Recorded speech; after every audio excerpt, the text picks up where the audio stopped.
In my Medicare video series, I'll discuss the 4 basic choices you have when you enroll in Medicare at age 65.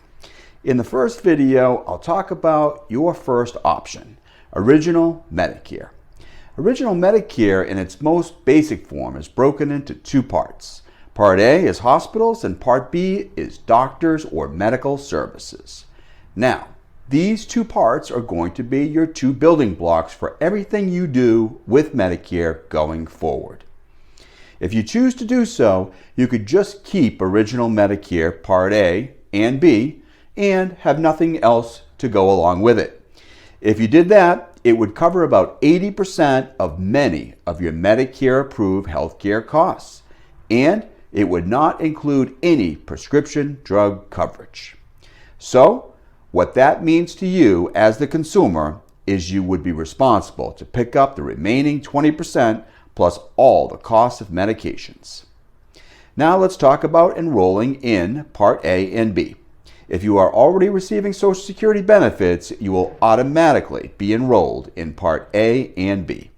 If you are still working and enrolled in group insurance, you will need to do what is called a cost-benefit comparison to figure out what the best option is for you.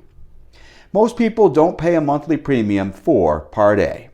If you paid Medicare taxes for less than 30 quarters, the standard Part A premium is $471. If you paid Medicare taxes for 30 to 39 quarters, the standard Part A premium is $259. The standard Part B premium amount is $148 or higher depending on your income. Now, most people when they go onto Medicare, they don't just keep Original Medicare Part A and B. Most people take their Original Medicare and do something with it.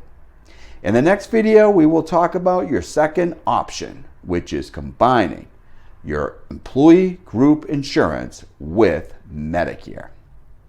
Watch our other videos to learn more about Medicare, retirement planning, and employee benefits, and make sure to visit retirementadvisors.net to schedule a time to speak with me about your Medicare options.